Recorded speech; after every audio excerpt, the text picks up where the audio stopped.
na lobaka pe na continuer ko baki bas fabriquer qui président na bango ya mwana popi ya jouer ya kosakana na ye pour que na 2023 ba récupérer pouvoir na bango na pete. Mais depuis mukolo mwana mboka fait Tshisekedi azwaki courage ya koloba le 23 octobre na kati na nga na santaki mukolo wana nde ki congolais kati na ye et tolobaki ke moto nyonso akoko sala manœuvre to stratégie pour que a to se débarrasser na système ya fidèle oyo so to soutenir ye. Donc soki moto amemi pouvoir na nzela ya ba mayuya akomi wana akosala peka mayuya patikala ndi yango tozo banga ke ndeko Félix to akoformer sur dictateur mosusu. Bien, lobby j'ai dit le 10 au bureau provisoire et continue à l'Assemblée nationale et kumbami na mona mboka ngoso ko diankwanga nde e ko salisa élection pour na voter bureau définitif mona mboka mboso ko diankwanga yende batie lokola député à mokolo oyazo kamba Assemblée nationale na désordre et salami entre bureau et Assemblée nationale et kamba magina mona mboka Janine Mabunda na ba députés nationaux to le na kati émission lelo to yambi mona mboka Serge Taboukou analyste politique na ye peto ko beta rôle na mission informateur parce que to ki ba imboka ya FCC balobi ba rejeter en bloc discours à chef de l'État to landaki mona mboka Nemi Moulania. Serge Taboukou mbote mbote ndeko Billy ba imboka ba kuteli na yo ba retenir d'abord nini par rapport à présentation.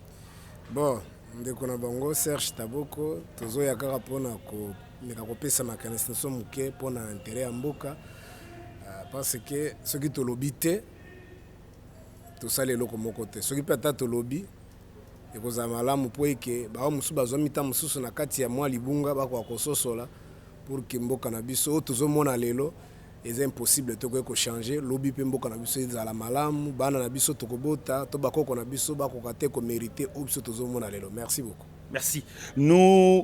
Notre vision, c'est beaucoup plus soutenir les enfants handicap, orphelins et soutenir aussi le veuve via Jano Kachala qui est notre coordonnateur. Un grand merci à l'archibishop Coutinho Fernando depuis Paris, notre père spirituel, le Saint-Père qui a chanté un jour que le Congo sera sauvé.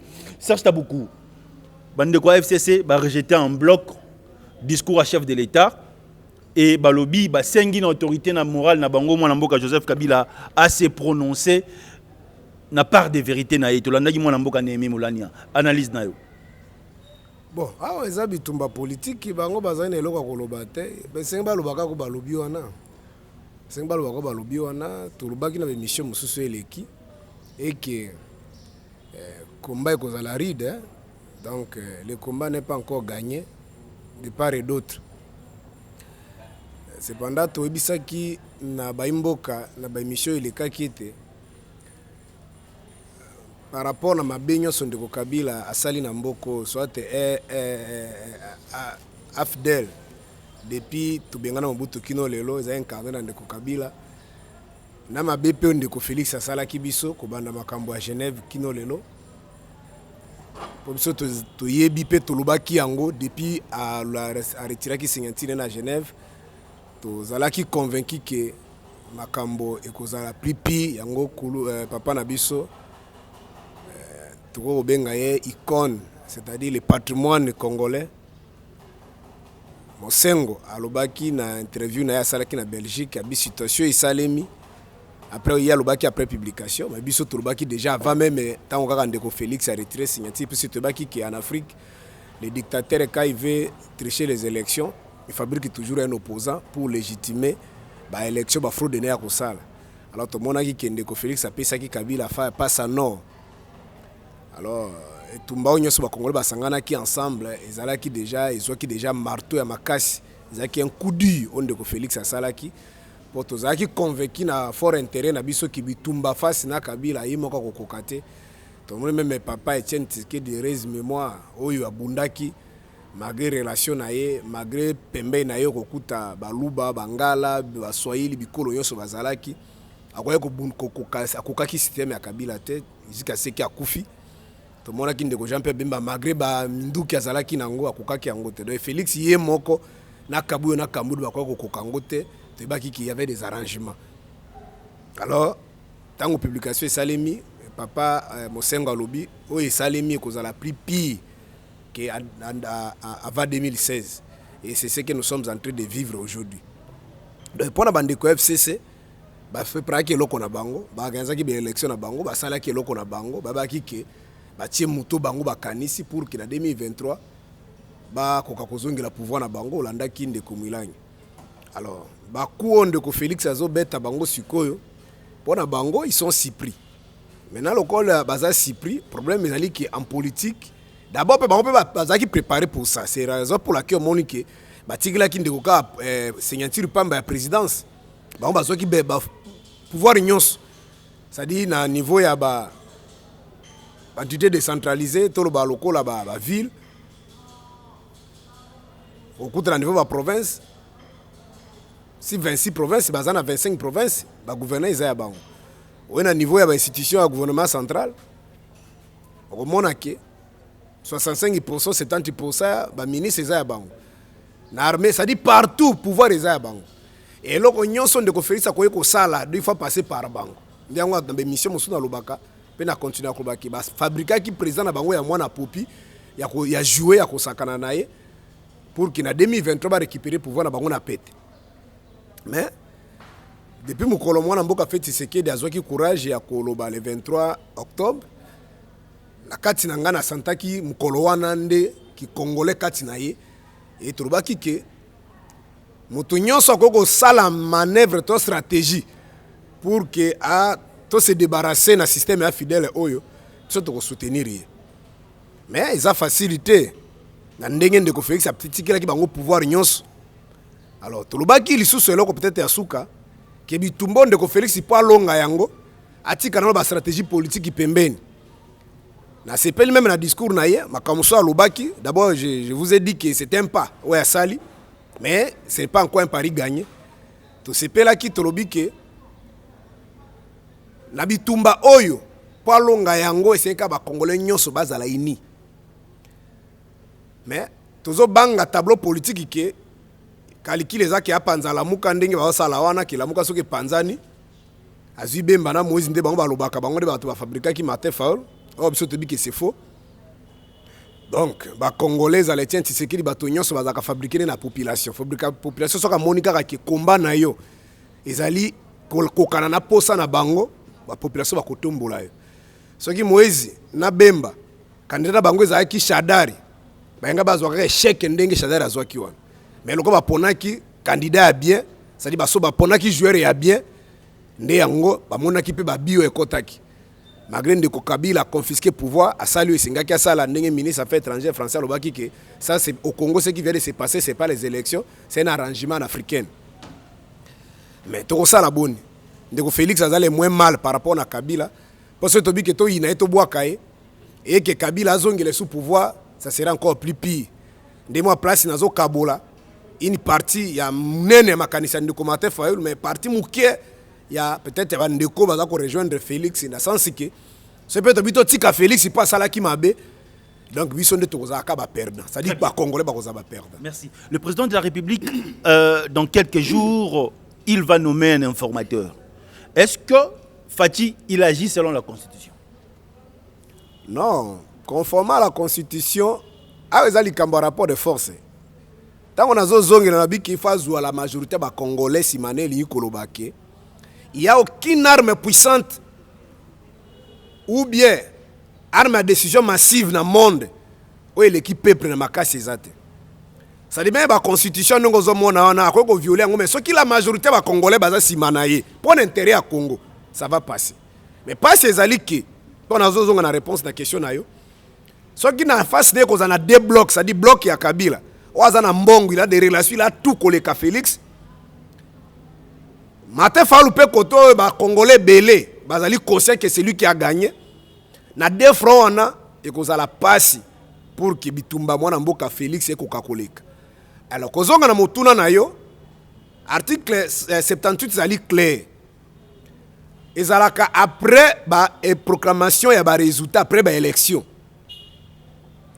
Premier président de la République qui sont qui a nommé premier ministre na kati ya majorité parlementaire soit au bimi na kati ya parti to regroupement na ye Mais ce qui a monique na parti na eto na regroupement na ye majorité na ezalité ndé a nommé informateur ou azali na mission ya pendant ya 30 jours renouvelable une fois pour que akende ko lukela ye batu ensemble bakoka ko former gouvernement. C'est-à-dire à la majorité parlementaire. Pour la majorité parlementaire, le gouvernement kobima. Mais crime oyo na lobaka on de ko Félix Salaki ezaki ya koboy ya ko nommer informateur. Avant signer ordonnance ya Ilunkamba. Avant kende ko nommer akoka ko entériner toi signer ordonnance ya premier ministre Ilunkamba. Yemoko je crois si na bosse était na Namibie. Tant ba pression ba tubazolo baloba abide na zo na za ko nommer. Mais tout le monde a dit que Kabundi, le Kola, il a qui se pouvoir le Kuta, Bakanisi, que Ndego Kabila, Kambaki pouvoir le Kuta, Bangope, le Kuta, écolique. Il y a un papier, un Milan, Babike, aussi Tomoto, Tomonique, Kabila, la majorité, Tina Konome, c'est informaté, exact. Tu vas qui Panti Bango Bazui. Alors, nous, on était convaincus que le Kola, si Basale Alliance, Ndenge Milan, Yalobaki, qui est en 2023, parce que c'est l'homme Milan, en 2018, Bango va soutenir qui Félix. Option tout ce comme on a été sika FCC na Shadar ba bataki campagne pour na Félix. To mona ki ka yena kamere mais Milan yabi ke bango ba soutenir qui est selo ba corps ba yokanaki et que na 2023 Félix a soutenu bango.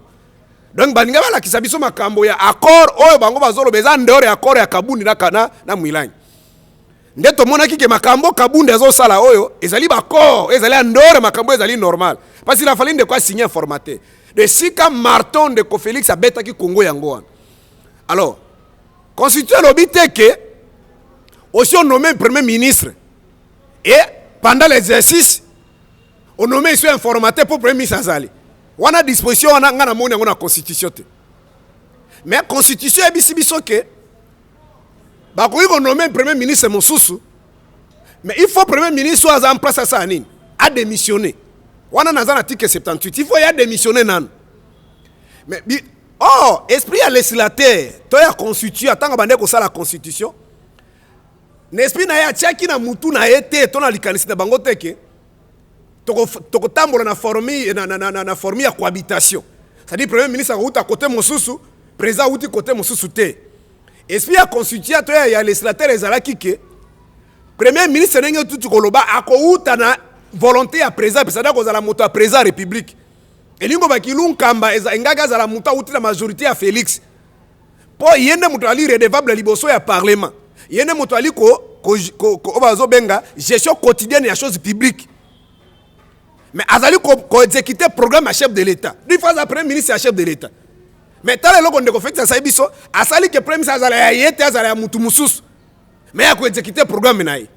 Le col c'est lancé qui na politique ya kokosa ndenge Kabila bande ko sala to mona ki secrétaire général na bango na président yi oh ba ministre ba armée ba ministre wana ata ndenge to mona ki ministre affaires étrangères défense ba poste ya minene surtout défense finance batikeli ngonde ko Kabila. Tout le monde va tout bangote, ba ministre tout ba kozaka Félix ba koyoka Félix problème ezalika ke tête ne mutezaki mabe loko la tête changer tu es kokenda liboso lelo to suki wapi bo changer tête mais to ki mokonza biki bazo bloquer soki ye numéro 1 mboka ba bloquer siko bu commerce na commune na kolobani très bien donc elingi koloba ke soki a nommé premier ministre et que a nommé pardon informateur et que premier ministre Moussa Azali et kozala en violation na mayele muke na zanango parce que na ebi que même premier ministre ordonnance wana ya noma informateur premier ministre o Azali en place yesenga sani a contresigné ordonnance wana au moment to yebi déjà bato ya FCC c'est-à-dire ya FDL balobi que ilulu nkamba kolongwa te ako démissionner PT o démissionner ali acte moko volontaire ce que soki aboye ko démissionner a nommé informateur pas ça la nini pas gouvernement déjà ezali et plus grave encore ba député ba ministre ya cash bazana na gouvernement ya ilunkam bango pe ba démissionner te bona habité na mayele muke na zana ngo je vois même pas ici là-bas. Très bien. Crise à l'Assemblée nationale, c'est 20 minutes de vérité. 20 minutes de vérité, zali conception sika Oetoenango, crise à l'Assemblée nationale. Hier nous avons vu le député qui était hier à la majorité FCC basculer, changer de camp. hier, c'était 279 députés qui ont siégé dans le bureau provisoire à lobby. Analyse. Bon, qu'est-ce qui prouve que les députés tout bazala qui wana bazala ka ba député à la mouka? Bon, ça moi je ne sais pas. Parce que outi kolobawa o ba nommé na bureau provisoire eza moto FCC. Mboso kodi en quoi? Oui, azana ba information azana ngwa moto FCC na bande ko na mike ba jeune wana bazaka ba FCC. Ça prouve que ba onyoso bazala ki wana ezaka ba to ya la mouka te. Ou pardon ya opposition te. Il la kisi que ba topé ya FCC ba saini bazala ki wana. Bon, kutu na bande ko bisa bande ko mona bi ke mikolo se bozana ndeko na bi na député. Et que osengi ata $100 abi azana ngote. Boloka ya azamu te mamabe. Po mikolo ba député ba kozwa mbongo na niveau ya kosakana te. De makambo te zo salemane za makambo mbongo. Omona ki déjà na ngambo ya koto ba na liste ya plus de 300 personnes bazali derrière Mabunda, baza ko soutenir Kabila na Mabunda. On a baye balobi bango bazo soutenir Mabunda plus de 300. On peut baye lisusu plus de 250. Bazo soutenir Mabunda kweya. Aussi qu'on ensemble on va député baka combien? Ça dit bazo de là à 500. Ça montre quoi? Ça montre que ndenge bande ko Kabuya na Kabundi balobaki ba député na baza nommé, effectivement baza nommé. Ce sont des coopérants. Ndenga zaneza kuna ba libérer combien? Oh ba bikoto ezobima 10 mon cher Benda kaka. Ya mbonga mboka lia. Ça na kongo za kabongo. Bongo na lisa koto pe koto ate ba bikoto ezana no 77 ba kobakisa isu mon cher Benda. Ndena ebi ndenge nazo presenter eza makamba bongo. Siko promesse ali boye tokopesa raison tango bakosala vote. Soki tomoni ke bureau wana réellement ekwetombe, c'est-à-dire 251 bazali contre Mabunda, tu comprendre que 249 batika na ngambo nani. Même ceux qui sont de là mais néanmoins pose la majorité pose na 251. De confirmer que il y a solo majorité katisi na ngambo nani. Na ngambo ndeko Félix, ata ceux qui l'équipe ba voix ezali légal était.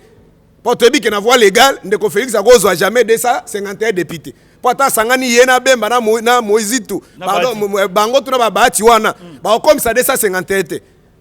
Mais tu dis que akosala senge basala wana. Bon, ce qui ndenge tolobaki ke ba kunyo so ba kobeta pour que to se séparer na bato ya fidèle. Problème ezalité.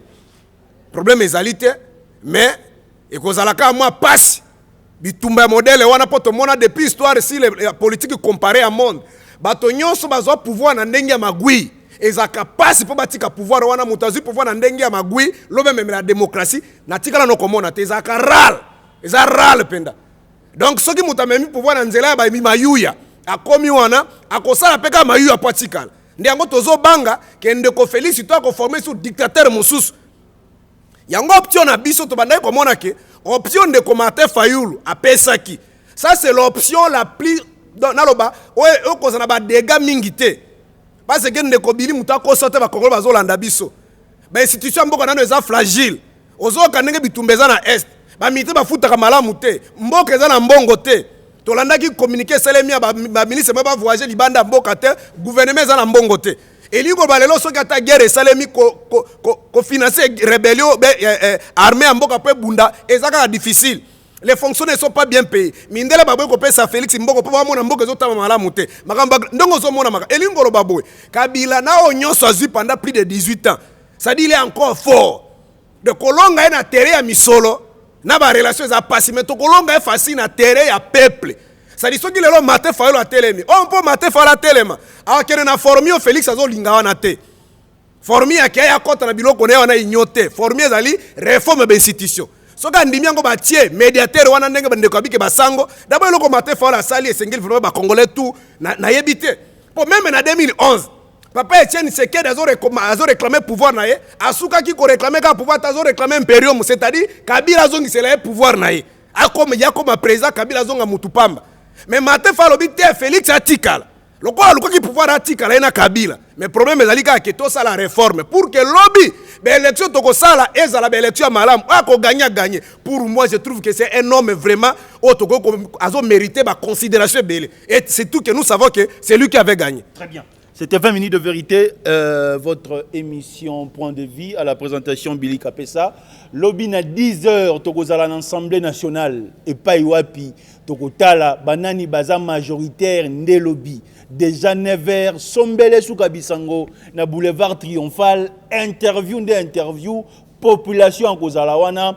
Est-ce que bureau ya Janine Mabunda et Kozala destitué lobby? To peut pas kozonga la mosala lobby. Tozali na Congo Kinshasa et pas Iwapi to kozela mokonzi mboka à nos mêmes formateurs et pas Iwapi to kozela bureau à Janine Mabunda et quoi tozonga la mosala et pas Iwapi to kozela bande quoi FCC basengi une autorité morale Joseph Kabila aloba par des vérités naïe. Un mot de la fin. Bon, mot de la fin zalika ki bande kumboka za biso. Vraiment to lingamboka na biso to telema to lo batenda misolo baka makamba politique wana te soko boy politique kolanda na hôpital tango mwasa kolinga bota zangi mbongo okomona mwasa zo kufelo na maboko okomprendre que politique soki mboka ebongi mwasi na kokufa te politique kolanda na classe donc politique eza partout il faut s'intéresser na politique mboka na biso ndenge zo beba bonu ne mérite pas tout ça tozana bomengo tozana nyoso tozana ngo mindele bakoko déficit bato bana mbongo ba FMI ba Banque mondiale bakoko pesa biso même ata 50 milliards poto tonga mboka oyo mais so bazo pesa biso te po mboka ezali mbutu ba konzinano bazwami ya malonga bazali te mais tokona ndeko Félix Tshisekedi asala ki biso mabe mais ande kona biso soki azu pante ya malamu toko soutenir ye mais akoba na pante ya malamu puis c'est papa Etienne Tshisekedi soka koma ki kon parce que combat ezalaki sans tricherie ezaki combattre ya kopesa bato kanyaka ezaki combat bato babundaki pour l'intérêt général soki lelo ndenge mbonga lobaka que même dans les mal et les bien peut sortir et que ndeko Félix a comprendre que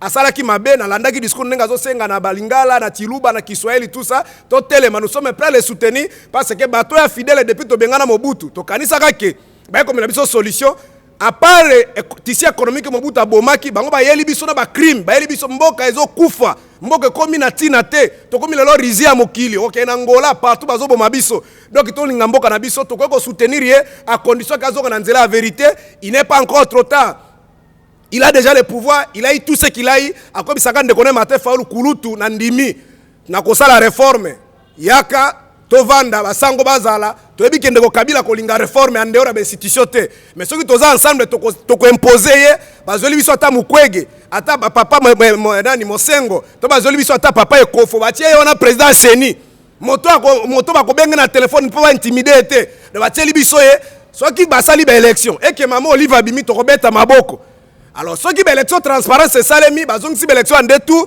toyebi ke IDPS a mérité 32 députés tant qu'on soit député belé. Attends le premier tour Félix Azuite ba koko sala ba alliance ko zala propre pour que l'obito tonga mboka na biso. Donc ça on a besoin que mutu yende président république ano makaba député longolanga Billy longola intel tien tel té. Donc on a besoin monarque té. Ndeko Kabila comme si biso ba sujet na yé monarque, c'est lui qui décide pour le pays. Donc on a besoin bongo même en Afrique, tout le monde a ancien président pe bazalaka. Comment ya linga za l'ancien président té? Il mérite tout ça pourquoi yé moko na ajinaye. Il a pris de 670 000 $ par mois. Par an, ça a combien? Même en États-Unis, président Zokabongote. N'a mboko batubazo souffrir. Donc nous avons besoin que mboko na kenda liboso, Congolais lingamboka noto telema, tika makambo politique makambo te politique kinde mutezo sala ke mboka ebeba to mboka ebonga. Soki to telemi, mboka na biso ko telema, tika ete nzambe ayeba kopambola bino. C'était Serge Taboukou, ya lobaka, sur na katiete ya lobaka.